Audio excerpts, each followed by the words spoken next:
The Book of Habakkuk. Chapter 1. Chaldeans used to punish Judah. The oracle which Habakkuk the prophet saw. How long, O Lord, will I call for help, and you will not hear? I cry out to you, violence, yet you do not save. Why do you make me see iniquity, and cause me to look on wickedness?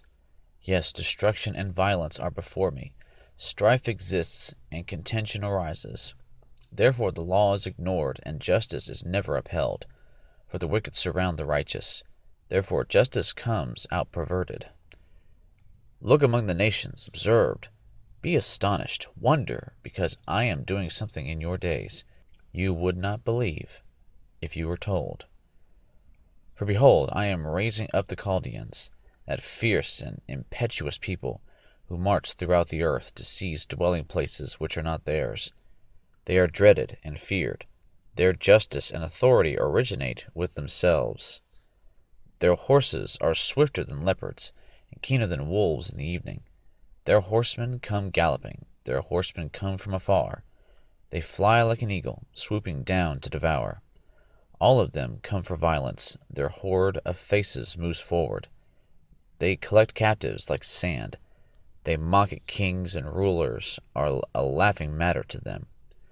They laugh at every fortress and heap up rubble to capture it. Then they will sweep through like the wind and pass on, but they will be held guilty, they whose strength is their God. Are you not from everlasting, O Lord my God, my Holy One? We will not die. You, O Lord, have appointed them to judge, and you, O Rock, have established them to correct. Your eyes are too pure to approve evil, and you cannot look on wickedness with favor. Why do you look with favor on those who deal treacherously? Why are you silent when the wicked swallow up those more righteous than they?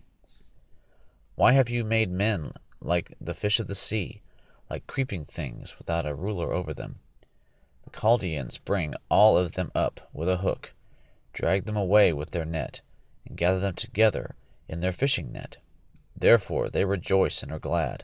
Therefore they offer a sacrifice to their net, and burn incense to their fishing net, because through these things their catch is large, and their food is plentiful. Will they therefore empty their net, and continually slay nations without sparing? Chapter 2. God answers the prophet. I will stand on my guard post, and station myself on the rampart, and I will keep watch to see what he will speak to me, and how I may reply when I am reproved.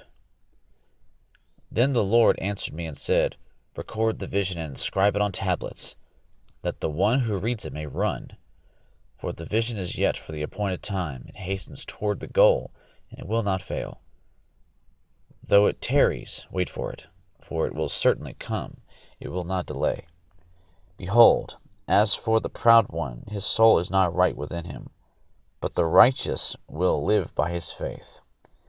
Furthermore, wine betrays the haughty man, so that he does not stay at home. He enlarges his appetite like Sheol, and he is like death, never satisfied. He also gathers to himself all nations and collects to himself all peoples. Will not all of these take up a taunt song against him, even mockery and insinuations against him, and say, Woe to him who increases what is not his, for how long, and makes himself rich with loans? Will not your creditors rise up suddenly, and those who collect from you awaken? Indeed, you will become plunder for them, because you have looted many nations. All the remainder of the peoples will loot you, because of human bloodshed and violence done to the land, to the town and all its inhabitants. Woe to him who gets evil gain for his house, to put his nest on high, to be delivered from the hand of calamity. You have devised a shameful thing for your house by cutting off many peoples, so you are sinning against yourself. Surely the stone will cry out from the wall, and the rafter will answer it from the framework. Woe to him who builds a city with bloodshed, and founds a town with violence. Is it not indeed from the Lord of hosts that peoples toil for fire, and nations grow weary for nothing? For the earth will be filled with the knowledge of the glory of the Lord, as the waters cover the sea. Woe to you who make your neighbors drink, who mix in your venom, even to make them drunk, so as to look on their nakedness. You will be filled with disgrace rather than honor. Now you yourself drink, and expose your own nakedness. The cup in the Lord's right hand will come around to you, and utter disgrace will come upon your glory. For the violence done to Lebanon will overwhelm you, and the devastation of its beasts by which you terrified them, because of human bloodshed and violence done to the land, to the town, and all its inhabitants. What profit is the idol when its maker has carved it, or an image, a teacher of falsehood?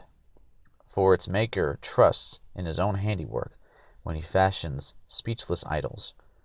Woe to him who says to a piece of wood, Awake! To a mute stone, Arise! And that is your teacher? Behold, it is overlaid with gold and silver, and there is no breath at all inside it. But the Lord is in his holy temple. Let all the earth be silent before him. Chapter 3. God's deliverance of his people. A prayer of Habakkuk the prophet according to Shigionoth. Lord, I have heard the report about you, and I fear. O Lord, revive your work in the midst of the years. In the midst of the years make it known. In wrath remember mercy. God comes from Teman, and the Holy One from Mount Paran. Selah. His splendor covers the heavens, and the earth is full of his praise. His radiance is like the sunlight. He has rays flashing from his hand, and there is the hiding of his power. Before him goes pestilence, and plague comes after him. He stood and surveyed the earth. He looked and startled the nations. Yes, the perpetual mountains were shattered. The ancient hills collapsed. His ways are everlasting. I saw the tents of Cushan under distress. The tent curtains of the land of Midian were trembling. Did the Lord rage against the rivers? Or was your anger against the rivers? Or was your wrath against the sea, that you rode on your horses, on your chariots of salvation? Your bow was made bare. The rods of chastisement were sworn. Selah. You cleave the earth with rivers. The mountains saw you and quaked. The downpour of water swept by. The deep uttered forth its voice. It lifted high its hands. Sun and moon stood in their places. They went away at the light of your arrows, and the radiance of your gleaming spear. In indignation you marched through the earth. In anger you trampled the nations. You went forth for the salvation of your people, for the salvation of your anointed. You struck the head of the house of the evil, to lay him open from thigh to neck. Selah.